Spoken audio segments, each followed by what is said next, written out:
we will be we will be good to go. Thanks, Dorothy. All right. Thank you. Good afternoon, everyone. Thank you for tuning into GSC September Travelog. I'm Joe with our office, and I'll be moderating today. If this is your first one, then again, welcome and thanks for tuning in. Our presenter today is Dorothy Dare, who will be presenting on her trip to Japan. Dorothy has been a photographer from an early age, getting her first camera when she was 10. Her inspiration comes from observing works of art, and she especially favors the composition found in Japanese art. She has now been to Japan 4 times, twice traveling independently and twice with a group. Dorothy is next planning to travel to southern India and then South Africa. Before we begin, to all of our attendees, please feel free to pop your questions into the Q&A function at the bottom, and we'll go through them at the end. Dorothy, thanks again, and feel free to take it away. Thank you, Joe. I appreciate all your help. It's wonderful to be here today. And I'm going to talk about how we see the Japanese. Well, how you see them may not be the same as the way I see them, but we'll talk about what some of their traditions are, and that will help. Now, I met a Japanese woman who said she was married to a Westerner, and it didn't work out. She said they just don't understand how Japanese we are. So I hope that we will get a little bit of an understanding today of how Japanese they really are. So let's start by looking at the map. Here's this little country. It's the size of California, and it is an island. It's been isolated since the middle of the 1800s, and it kind of likes doing things that way. It's got its closest neighbor is China, whom they kind of resent. So that's their geography. And if you compare their population to the 43 million people in California, there's 125 million in Japan. So you get an idea of the density. And for every one person in the US, there's 10 in Japan. So picture you're walking down Michigan Avenue and you see one person. Imagine that there's 10 of them.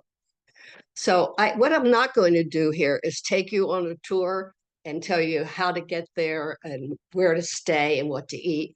But there are certain places that you might be interested in, and they may not be the ones that I mentioned, but everybody likes to go to Tokyo. And Hakone is the resort for the Tokyo people where they hope to see Mount Fuji.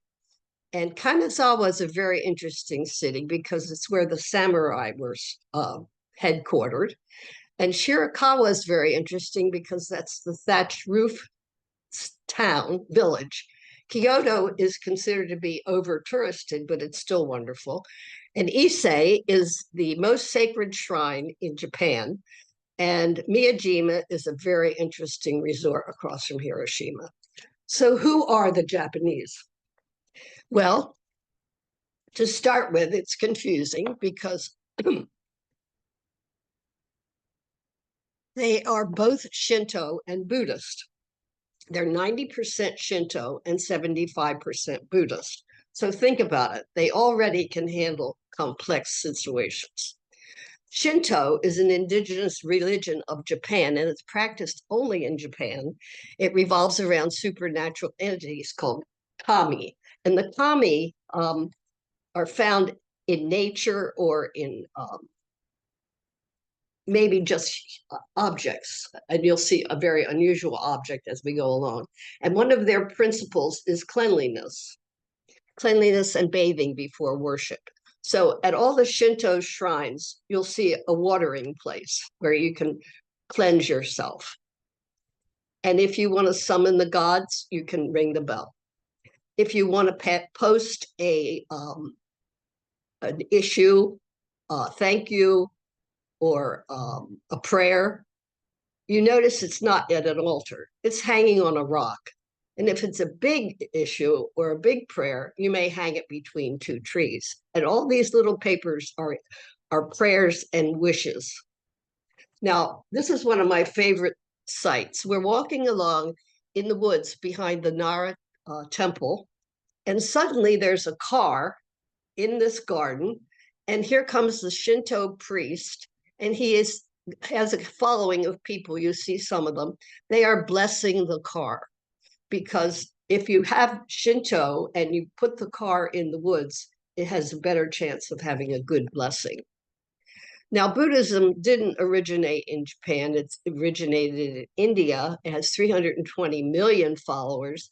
And it's the teachings of Buddha. And the belief is you arise from suffering, and it's called dukkha, to noble truths. So here is Buddha and offerings to him. Now, this is a very interesting Buddha. He's in Kamakura, and he is sitting out in a park. He is 4 stories tall, and it's a nice day trip from Tokyo. And so we went out to see the Kamakura Buddha, and we walked along the coastline because it was a beautiful coastline, but there was nothing there. So we said, why is there nothing here? This beautiful water, and there's no houses, no hotels. And then we spotted a sign that said, look out for the tsunami. Well, what had happened was there was a giant temple around this Buddha, and the tsunami washed it away. Now, he was stable, so he stayed, and they still revere him, but that's why there's nobody with him. This is another Buddha at Nara. This is a Buddhist temple in Tokyo at Asakusa, which is one of the oldest neighborhoods. It's a Sensoji temple.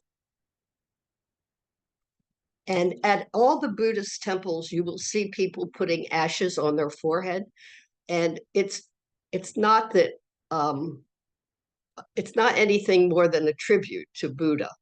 And this is a 5-story pagoda, which supposedly has Buddha's ashes in it. Well, Buddha would have had to have a lot of ashes because there's 5-story pagodas everywhere. But the ashes of Buddha are part of the ritual. So what I'd like to help you understand in our pursuit of learning who these Japanese people are their aesthetics. They don't have rules, but they have principles about aesthetics. Kirei means clean and beautiful. Shizen means naturalness. They like odd numbers, the triangle. Fukensai is asymmetry. Kanzo, less is more. Some of these you may be familiar with. Koko is austerity. Megakuri is hidden from view with more to come. Shibui is understated. And wabi-sabi is nothing less and nothing's perfect. So here's the clue to why the Japanese are so clean. Kirei means beautiful. So kirei means clean and beautiful. So naturally, you have to observe that. This is the stairway in the Tokyo railroad station. And I was carrying my suitcase, and my friend Paula was carrying her suitcase because we're on our way to Miyajima. And I don't have a picture of the little lady with her bucket who got up and grabbed my friend's suitcase, carried it all the way to the top of these stairs, and then came back and resumed cleaning the stairs. So you will not find dirty things in Japan. They rake the gardens, and when they rake the gardens, they don't just throw the leaves in a dumb bucket. They have a beautiful container for them. Now, when you go into a home or a restaurant, you don't go in with your shoes on. You take off your shoes at the door and you put on your indoor slippers. And if you're staying overnight in a ryokan or a Japanese inn, you will also have bathroom slippers. Now, the trick with the bathroom slippers, you go in with them and you forget to take them off when you come out. You can drink the water in Japan. And this is the famous Toto toilet. This was welcomed by the Japanese people. And these are the instructions. You can control the spray, the temperature, the flow, everything. And when it was first introduced, people were used to squat toilets. So there were signs that showed people how you could actually sit on this toilet. And I have witnessed in the Narita airport Japanese ladies lining up to use the Western toilet. Okay, Shizen is naturalness. Now they go to great pains to make something look natural. This looks like it just happened. Well, it didn't just happen. This is a natural bridge with a natural river, sort of. This is also made to look natural. They love the moss on the lantern. Odd numbers are very important because if you have even numbers, the evil spirits get locked in. So everything is important to be in odd numbers. So for example, 1, 2, 3, 4, 5, 1, 2, 3, 4, 5, 6, 7 at this shrine. 1, 2, 3. Now this one, you know it's deliberate because it's brand new and there's 5 of them. Now, if you buy some glassware or dinnerware in Japan, you will not get 6 the way you do here. You will get 5. The triangle is very important. The ultimate triangle, of course, is Mount Fuji, which is really a volcano. This is a Zen contemplative garden with triangles. This is a picture that someone gave me, and it has every kind of triangle. You've got the mountain, you've got the thatched houses, and the grain stalks. Contemporary triangle.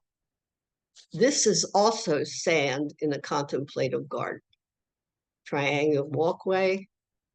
This is the Shirakawa thatched roof village. It's worth a trip.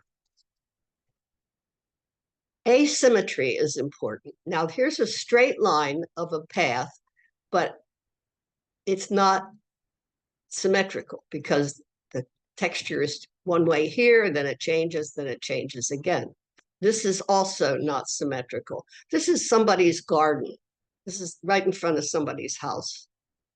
The path is asymmetrical because it's designed for you to pause and observe what you're seeing. For example, here you go. You don't just race through a Japanese garden. Less is more. What could be less than a bamboo rod with a kimono hanging on it? Now, if you're invited to somebody's house, this is the tokonoma, and the guest of honor will sit facing the tokonoma. It generally has a scroll and one flower or one special plant. This is very much less. I'm not even sure what this is, but it's very simple. And this is the ultimate much is less garden, not even a plant. In contemporary architecture, Megakuri with more to come. There's a whole set of rules about how you present a present to someone and how you wrap it and how you tie it. But you don't just give them a present. You have to think about what's coming. So, for example, in your house or in your garden, this is a view of the garden from the gate. This is a view of the garden, and they could have raised the shoji screens, but no, we're going to just have a little peek at the garden, or you peek out the door at the garden. Now, this makes you wonder what's around the corner. Now, shibui is understated. It's kind of left to the viewer. So you see something and you really like it, but you're not sure why, but it just speaks to you like you're in a museum. This is something that I cannot forget. I don't know what it ever was before it was what it is now, which I don't know. It may have been a water basin, but there's no dipper. It's just, to me, it's just beautiful. And now you may not think anything of it, but that's my opinion. Now, this is, these are examples of some of the kimonos that we saw, and they have very interesting textures and colors. Like we have 2 textures, but same color. And then the obis are all unique. Now, this obi to me, it sort of looks like something else, and I think it looks like water. Now, wabi-sabi is not going to last. It's imperfect. If it's man-made, sometimes they'll even put a crack in it or a dent just to prove that it's man-made. Now, for example, the moon viewing is a very auspicious time. At the Katsura Detached Palace in Kyoto, they built a moon viewing platform for the palace, and it only is appropriate to view the moon one day a year. So that's how important it is for that one occasion. And wabi-sabi is like that. Now, this is spring. You can tell it's spring. It's all light green. Then, of course, the cherry blossoms, they come and they're beautiful, and then they start to go, and then they're gone. Um, then there's Iki. Iki is the opposite of just about everything we've talked about, and it's sassy, impertinent. It has nothing to do with nature. Um, a lot of young people dress in this style, for example, or another example. And then they like kind of silly things like Hello Kitty and whatever this is. And these are little kitty cats all in some kind of positions. And this, when you first look at it, you say, oh, she's got an obi. No, she doesn't have an obi. She's got a backpack with her little dog in it. Now, the Japanese gardens have certain varieties. There's the strolling garden. We talked a little bit about the Zen garden, the contemplative garden. There's tea gardens. And then Ikebana and bonsai fall into this category because there are principles in them as well. This is a strolling garden, and there's no way you can go racing through that bridge. This is another example of a strolling garden. This is one of my favorite strolling gardens because you're in this corridor and there's bamboo all around you. It's just moving. Now, here's another example of how you're not going to go racing through. This one is interesting. This bridge is not, it's divided. It's not structurally done this way. It's not done for structure. It's done because the Japanese believe that the evil spirits can't go racing across this bridge. So they will come to a dead end, whichever way they're going. And out at the Chicago Botanic Gardens, there's another bridge like this. So this is a common style that other people observe. The other thing to notice in this picture is the natural barrier to keep you from walking on the grass is bamboo. You might, on your strolling garden, encounter a turtle, which is symbolic of long life, or some ducks, or you may go to the most famous Rionji Garden. Rionji Garden is very small.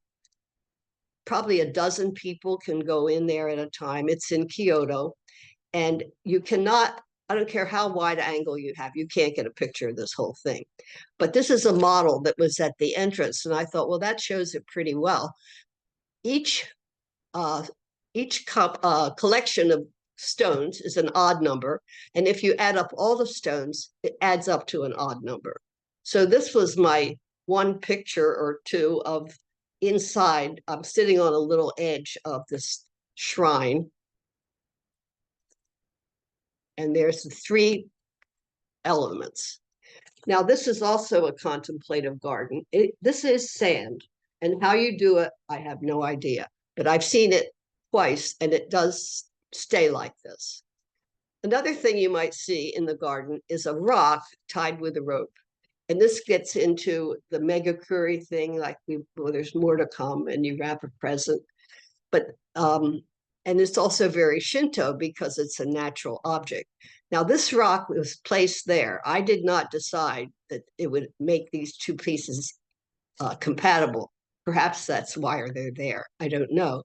But then when you start having these rocks with ties, it's been developed into a whole art form. So now we've got a natural rock with natural other elements tied on it. And this is a whole art form, as are knots. There's a whole art form about knots. One of the things we did in Tokyo was go to a bonsai garden. It was a museum, a training center, and a bonsai display.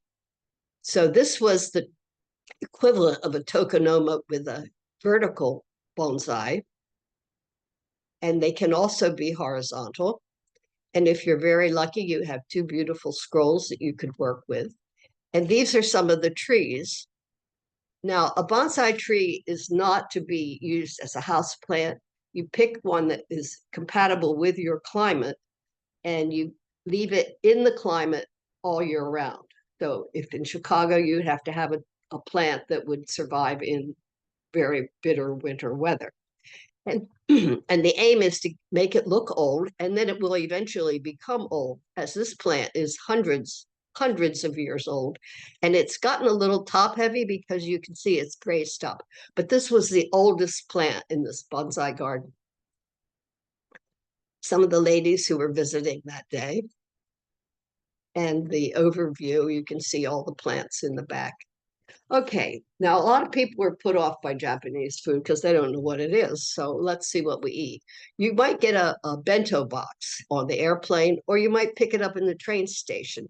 It's a box lunch. You get a meat, some rice, a vegetable, maybe some pickles, and it's all ready to go. If you are looking for a place to eat, my friend and I spent 2 nights in Tokyo before we went to Miyajima. And we went out the first night, we couldn't find a place to eat. We're right near the train station. Well, we discovered the next night, the train station is where all the restaurants are. And this is an example of a restaurant with the plastic food in the window. So if you go in and you don't know what to order, you can hold the waiter or the waitress out and point to, oh, I like that. At least you'll get an idea of what you're going to eat. And the way you know which restaurants are better, the better restaurants have better quality plastic food. You also can see the price as you go. So now Paula and I got to Miyajima, and I apparently have the seat of honor because if you look behind her, this is the tokonoma, and there's the one flower, which they changed every day. Now, we were kind of new to this Rokon thing, and we checked into this. This is the one that had the bathroom slippers. We checked into this Rokon, and we were in our room, and they brought us a course, and that was good. And then they brought us another course. We ended up with 12 courses brought to us individually, one at a time. In Hiroshima, I was on a tour here, and they said, we're going to go have pancakes. Well, I think this is the most extravagant pancake I've ever seen. It's got all kinds of vegetables and flakes and everything. And we were the only non-natives there. It's a place where everybody hangs out for lunch. And it's on the third floor or the fourth floor. If you're looking for a good restaurant in Japan, it's not on the first floor. Now in Hiroshima, I had these wonderful oysters. They were the biggest and best oysters I've ever had. So I had them again in Miyajima. And then this is a salad, and it is designed to be natural. And that was my lunch. Now, if you want to keep your food hot, a good idea is to heat up some rocks and put them on the plate, and then you have your meat and vegetables on a hot plate. They also have beef. And this is shabu, which is like beef fondue. You dip it in sauce, and then you dip it in some other sauce. This is tempura, and I don't think I've ever had any better tempura this in my whole life. It was in Tokyo. Okay, we thought this was a tourist trap.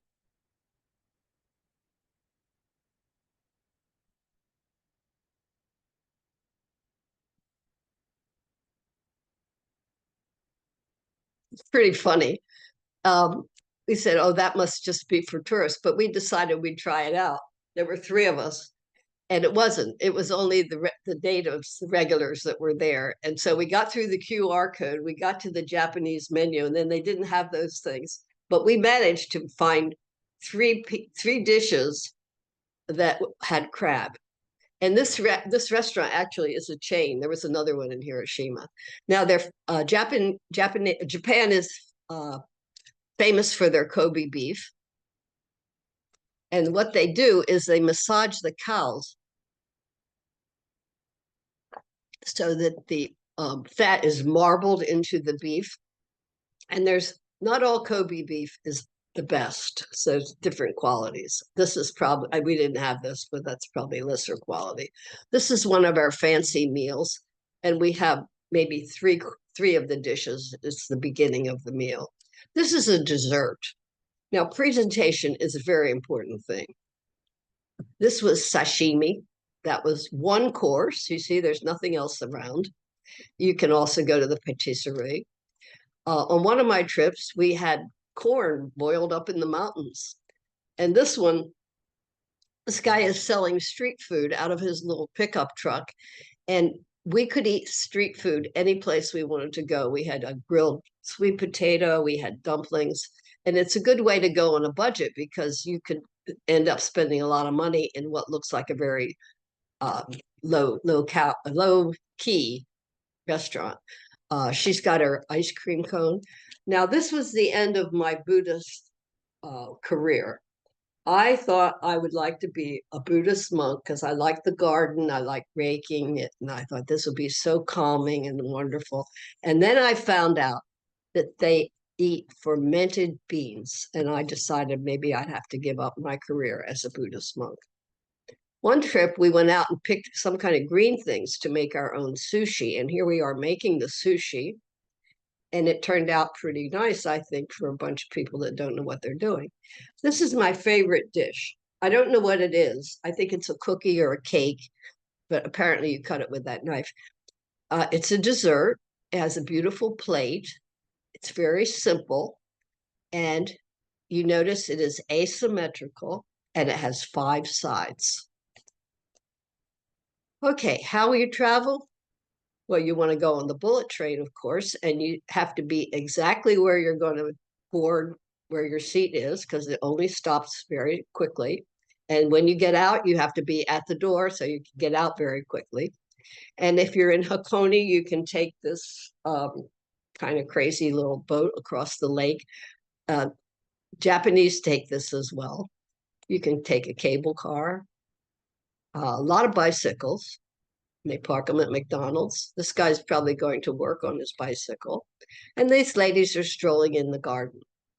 Now, this guy is pre-COVID and he's driving a bus. He's got on white gloves, a mask, and just to make sure he looks even cleaner, he's wearing a white shirt. So anybody who's driving a commercial vehicle, a taxi or anything, will wear white gloves. In Tokyo, they got a little assist from a mechanical man to direct traffic. And if you're really lucky, you might ride in a Ferrari. Well, who are these Japanese really? It's getting more confusing the more you go. They like to be in a group. They think the group is more important than the individual.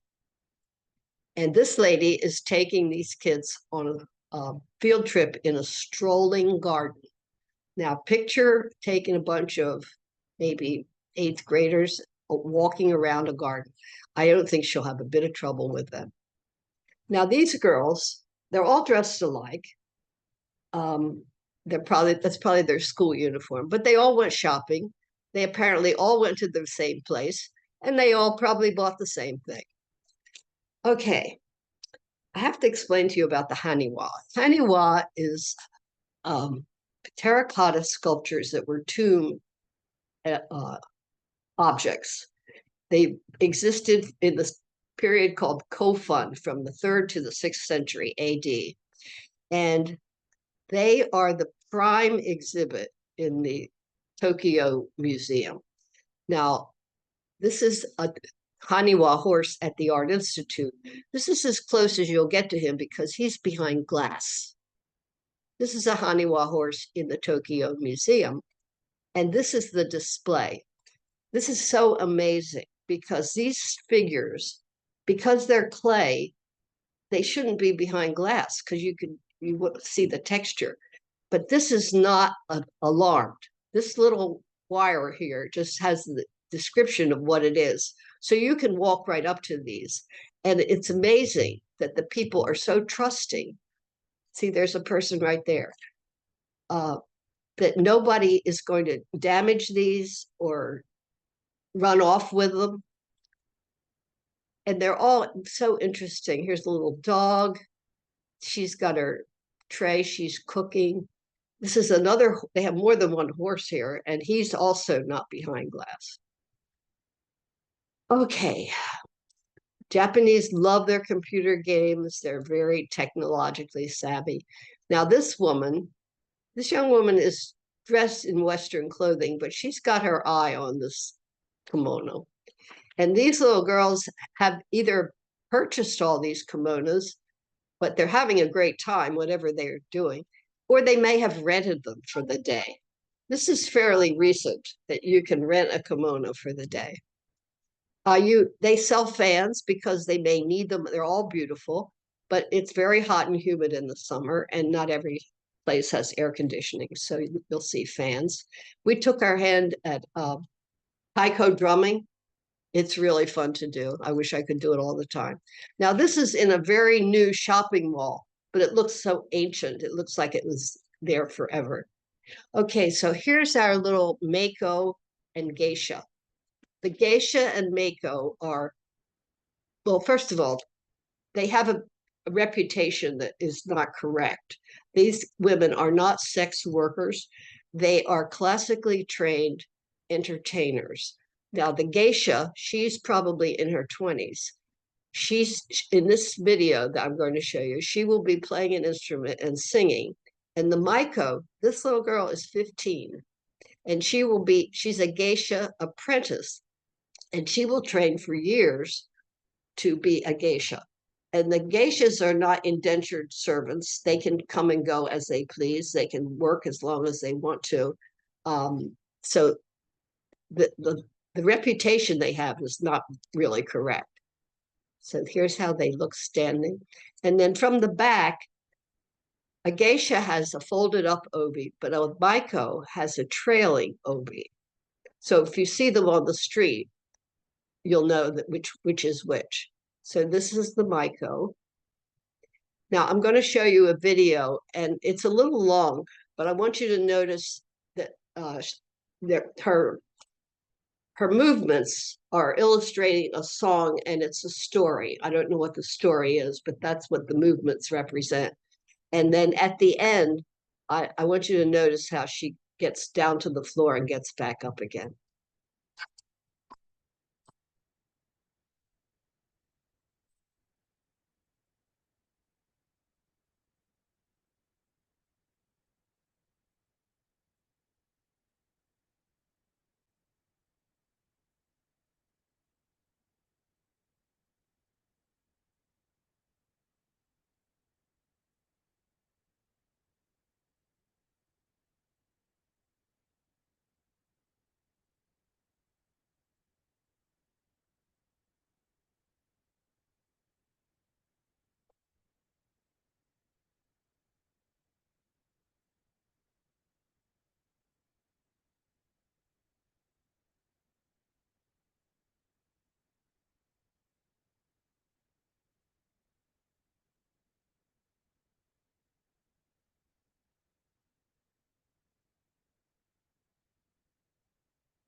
And of course, everybody bows. The nape of the neck is considered sexy in Japan. Now, we saw some weddings. This is a Buddhist wedding. It's very formal, but notice how many photographers show up. Now, she's wearing, it can either be her own hair or it can be a wig. Either one is acceptable. And I think this is a pretty posh wedding because they have helpers just to handle their way their clothing is draped. He's wearing a Japanese version of a tuxedo. And this is the family portrait. Everybody is very formal in kimonos, and the little boy is even dressed in a black suit. It's all black and white. Now, we went to I saw a Shinto wedding. This is the Shinto priest coming, and this is the bride and groom. She's in red, and the guy behind them is carrying the red parasol. And this is the wedding party. They're dressed very nicely, but they're not in traditional except one person, not traditional at all. This is another Shinto wedding. That's the bride. These are the attendants. And I love these people because they're in contemporary mode of Japanese dress. And she's figured out how not to have to worry about an obi by making a bow. If you think about it, how do you wear a kimono and an obi? You need help. You need a servant just to get dressed. And this little girl and her mom, and they have those socks that divide the big toe from the other toe. Everybody has them. He's not having any of it. Now, these ladies all showed up on a weekend at Ueno Park.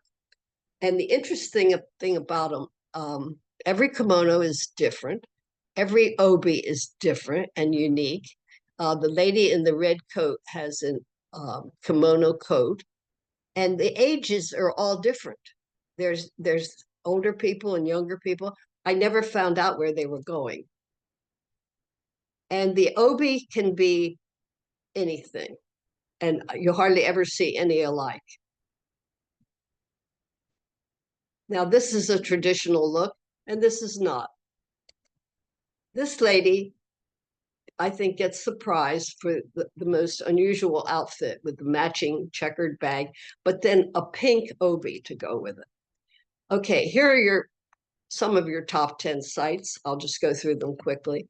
Mount Fuji, of course, and then a lot of the sewer covers and pipelines have art on them. There's a art of Mount Fuji. The Kiyomizu Temple is in Kyoto. It's the largest wooden structure in Japan, worth a visit. There's the watering place. The Imperial Palace, you probably just walk in the garden, you won't go inside.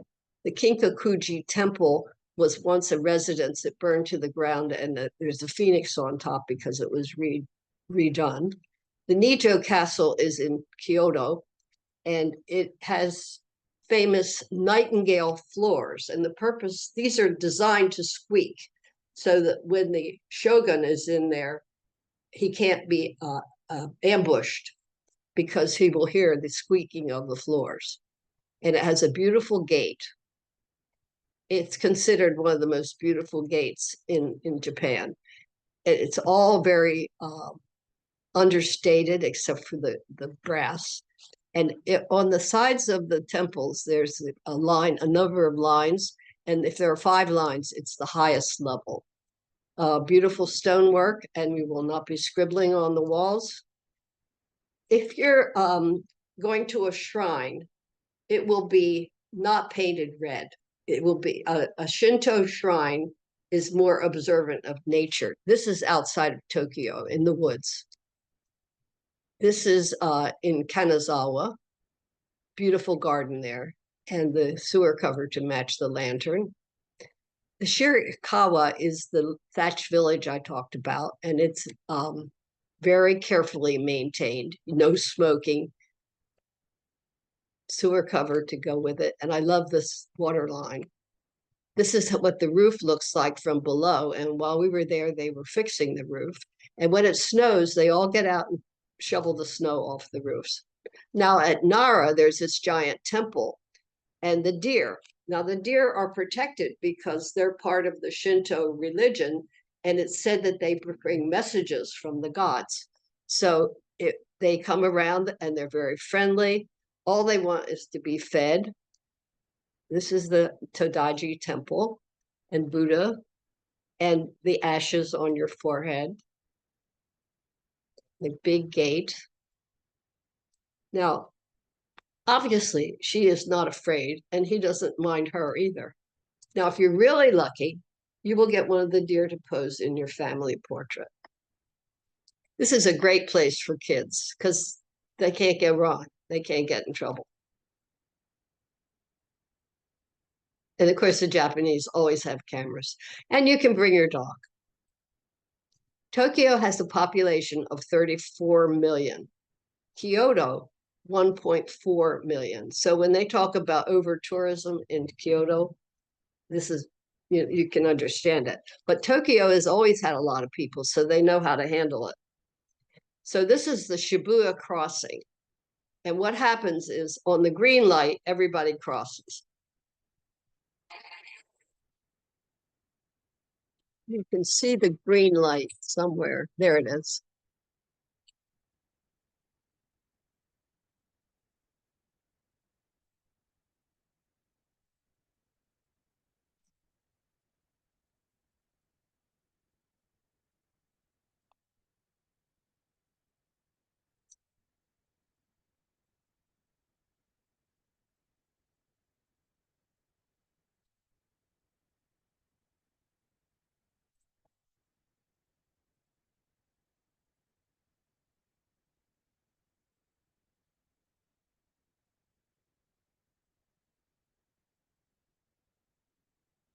And the cars, of course, can't all go at once. Kyoto has a beautiful tower, and it's a good time to go there is at dusk. And now we can look out at the city. It's a very small city. You can walk everywhere if you have the time. And the bus stations are at the train station. So now we're looking at the train station. This is a relatively new train station built in 1997. And the real photographers bring their tripod. And we were asked if we'd like to go see the night lights at the train station. I had no idea what they were talking about, but this is part of what we saw. Wait a minute, let me go back. I missed one.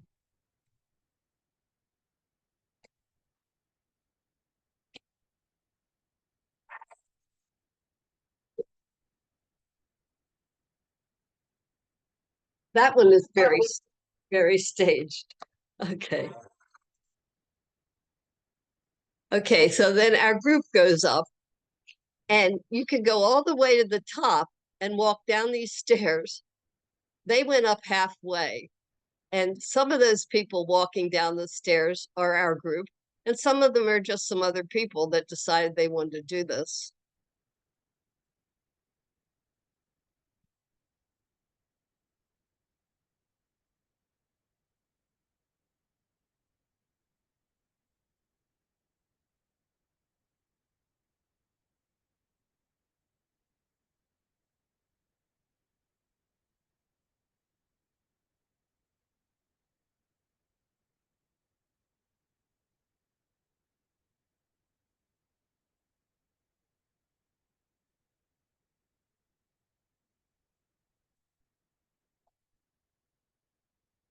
That's our tour guide with the flag.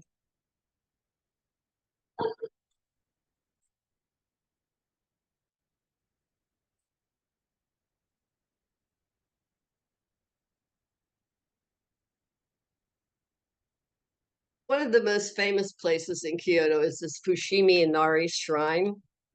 And of course, it has a red torii gate, even though it's a shrine, but it is so popular, you can hardly move. And to get a picture without people in it is amazing. It has 10,000 gates, and the gates are torii gates donated by business people, and each one has the identity of the person who donated it. So you walk in and you can go part way up or you can go hiking. If you're on a hiking trip, you might do this whole thing. I think we probably just went up to here and came back. Now, I talked about Issei being the most sacred shrine. It is rebuilt every 20 years because they want to make it look as classical as it was in the past. So they have special carpenters who rebuild the bridge, the torii gate, and the shrine itself. It was last rebuilt in 2013, and it has a plain wooden torii gate. Inside this shrine used to be only the emperor. Only the emperor could enter that shrine. Now other people are allowed in. And it said there are the three secret treasures: the sword, the mirror, and the jewel. The sword for valor, the mirror for wisdom, and the jewel for benevolence. No one has seen the jewel, and of course the watering place. Our final stop is Miyajima, and it's pouring rain, but it's still beautiful. And it has the protected deer, just like in Nara. and he found the little shelter. No one was feeding the poor deer. Now we're out on the shrine. It looks like we're on a boat. There's so much water here, but this is an active shrine. I've seen performances here. Excuse me. I've seen performances here.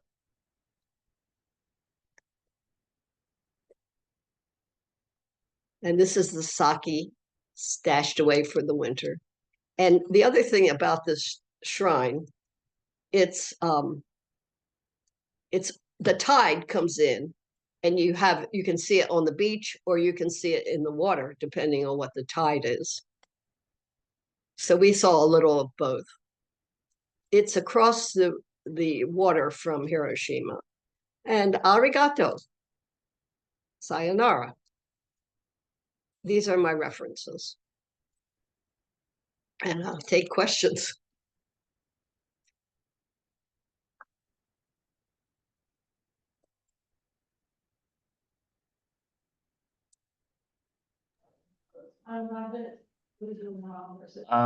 Let's see, Dorothy, let me read off these questions. We had one from Leon that asked, is it hard to be a vegetarian over there? Well, that's interesting because I on one of the trips I took that was a tour, we had a vegetarian and we had a person who couldn't eat seafood. And they are very careful about how they feed you. Our tour guide went into the kitchen every time we had a meal outside, with together, and she made sure the vegetarian got a special meal, and she made sure that the seafood person. Now, seafood was hard because everything is made with broth of seafood, but no, you can do it. And oh, I had a friend that went to Tokyo. She's a vegetarian. She had a little card that she went by herself, and she had a little card that she took every place she went, and just said, "I'm a vegetarian." They're very polite. Thank you. I had another question here that said, I'll be visiting Japan soon. What kind of clothes should I bring? I'm going in January. I've never been there in January. I think it gets really cold. Um, I think it depends what area. I mean, it's probably like Maryland or the East Coast. Not as cold as Chicago unless you go up to Haiku. What is it? High, the northern part, whatever that's called. I haven't been there in the winter.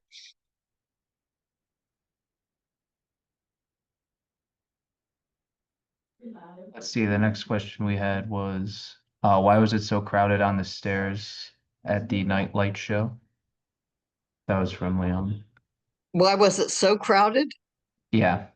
Is it, Oh, I guess maybe they want to know if it's like a touristy area or just no, popular. no. Half of the people that we were the only tourists. People, this is like the entertainment. You go down. First of all, they had some people coming, and then they had that one with the people with the suitcases. That's somehow projected. That's not real. And then you can just go up there and participate, and it doesn't cost anything. You just it's how far up do you want to go? There is a railing. I noticed there's a railing in the middle.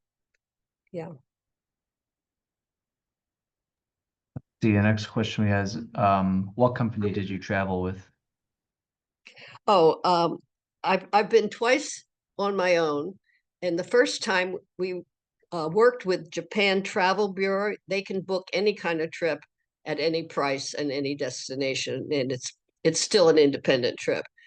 And I did another independent trip with just we did it on our own, and the other two were with Overseas Adventure Travel, and they take no more than 15 people, 16, I guess. That last group coming down the stairs was some of the group of Overseas Adventure Travel. Okay. And then yeah, we did have a follow-up question with the person who asked about the dressing. They said, I know it'll be cold, but is it formal attire or more business casual or jeans, that kind of thing? That's a hard question. I would say I would err on the side of being more formal. because you don't want to look like a sloppy American. Um, and people are. We were invited to a house, and we took a present, and this is how polite they are. The man whom we didn't know him, but we met him. He was a friend of a friend. He took us to dinner tonight, the night before we went to their house for dinner. And his wife cooked a special meal for us, but he really was screening us to see if there was anything we wouldn't like to eat. So she had an exchange student with her who had worked in the fisheries in Alaska and didn't like fish. She made lasagna for that woman, and she made Japanese food for us. So I would say err on the formal side.